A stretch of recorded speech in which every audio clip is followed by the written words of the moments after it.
આજ રોજ જિલ્લા પંચાયત કચેરી ભુજ ખાતે જિલ્લા પંચાયતની ખાસ સામાન્ય સભા રાખવામાં આવી હતી.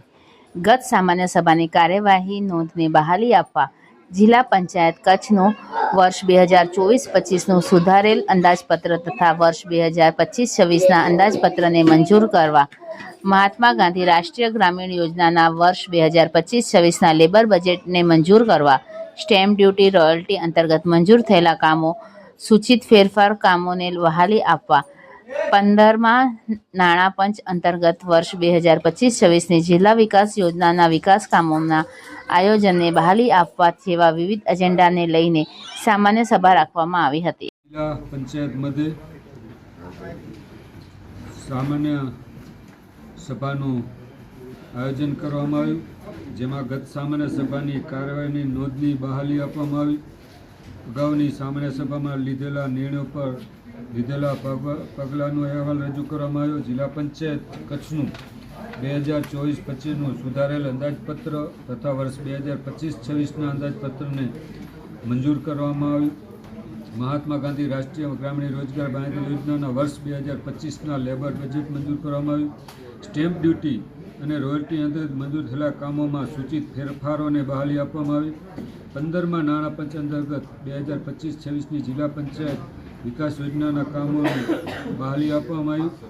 અને આજ રોજ જિલ્લા પંચાયતમાં કચ્છ જિલ્લાને એ શિક્ષણ ક્ષેત્રે હોય, આરોગ્ય ક્ષેત્રે અને કચ્છના વિકાસ માટે ટોટલ 662 કરોડ 50 લાખ ને 20,000નું બજેટ આપણે અંદાજિત સિલકનું બજેટ રજૂ કરવામાં આવ્યું. ત્યાર પછી પણ કચ્છનો વિકાસ સતત અવિરત ગામડાઓનો અને છેવાડાના માનવી સુધી કેમ વિકાસ થાય એ આ બધી જ જોગવાઈઓ બજેટમાં આરોગ્યલક્ષી હોય, શિક્ષણલક્ષી હોય, રોડ રસ્તાલક્ષી હોય, એવી અનેક જોગવાઈઓ આ બજેટમાં કરવામાં આવી છે. તદુપરાંત અધ્યક્ષ સ્થાનેથી સૌપ્રથમ તો હું ગુજરાત સરકારના મુખ્યમંત્રી શ્રી ભૂપેન્દ્રભાઈ પટેલ સાહેબ અને બંને શિક્ષણ મંત્રીઓનો હૃદયપૂર્વકથી કચ્છ જિલ્લા પંચાયત વતી આભાર માનું છું કે અમારો જે પ્રશ્ન આજ વર્ષોથી જે પ્રાણ પ્રશ્ન કચ્છ જિલ્લાનો હતો શિક્ષણ ઘટની, એક બે વાર અમારે ત્યાં ગાંધીનગર પણ રૂબરૂ મુખ્યમંત્રી સાથે પણ મેં રજૂઆત કરેલ. ત્યાર ઉપરાંત આપણે કચ્છમાં જ્યારે પણ બે વાર મુખ્યમંત્રી ભૂપેન્દ્રભાઈ પટેલ જ્યારે કચ્છ પધાર્યા ત્યારે પણ આપણા સાંસદશ્રી, સંગઠનના પ્રમુખશ્રી અને બધા ધારાસભ્યો શ્રીને સાથે રાખી અમે જે રજૂઆત કરી હતી શિક્ષણ ઘટની, એનો ઐતિહાસિક નિર્ણય કે જ્યાં અહીં જ ભરતી થશે અને અહીંયા જ નિવૃત્તિ થશે, એટલે કાયમી જે આપણો પ્રાણ પ્રશ્ન જે કચ્છનો હતો શિક્ષણનો, એ પ્રશ્ન કાયમ માટે હલ થયો. એના માટે ગુજરાત સરકારનો અને સહભાગી જે પણ થયા છે આના અંદર એવા પત્રકાર મિત્રોનો પણ હું અહીંથી આભાર માનું છું. દેશની અંદર આપ સૌ જાણીએ છીએ તેમ વન નેશન વન ઇલેક્શન, એક દેશ અને એક ચૂંટણી અનુસંધાને પણ આ ઠરાવ કરવામાં આવ્યો. જેમાં આપ સૌ જાણો છો એવી રીતે વારંવાર થતા ખર્ચને આપણે અટકાવી શકશું, સમયનો બચત થઈ શકશે, કર્મચારીઓ અને અધિકારીઓને પણ વારંવાર ચૂંટણી પંચની કાર્ય કરવામાં જે તકલીફ પડતી હતી, વિકાસના કાર્યોમાં પણ વારંવાર તકલીફ થતી હતી, આ વન નેશન વન ઇલેક્શનના કારણે આ બધા જ પ્રશ્નનો હલ થશે. અને જરૂર એ સૂચન આપણે કરવું જોઈએ અને કેન્દ્ર સરકારે વિચારીને આ નિર્ણય લેવો જ જોઈએ.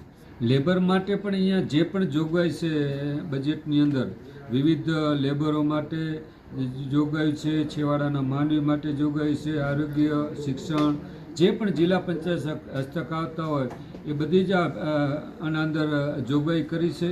અને એને બધાને પ્રાધાન્ય આપી અને વધુને વધુ કચ્છનો કેવી રીતે વિકાસ થઈ શકે, છેવાડાના માણસ સુધી આપણે કેવી રીતે પહોંચી શકીએ એને પ્રાધાન્ય આપવું. અંદાજિત ખર્ચ હજી એ તો એસ્ટિમેટ થાય પછી જ ખ્યાલ પડશે, પણ અત્યારે આ બધા ક્વાર્ટરો જે જર્જરિત હાલતમાં છે, પ્રમુખશ્રીના ક્વાર્ટર પર જર્જરિત હાલતમાં છે, જિલ્લા વિકાસ અધિકારીનું પણ જર્જરિત હાલતમાં છે, અને 1, 2, 3, 4 વર્ગના કર્મચારીનું પણ આપણે પ્રાધાન્ય આપ્યું છે. અને સરકારશ્રીમાં રજૂઆત કરશું ત્યાર પછી એની જે દરખાસ્ત થશે એ પ્રમાણે બજેટ સરકારશ્રી આપશે.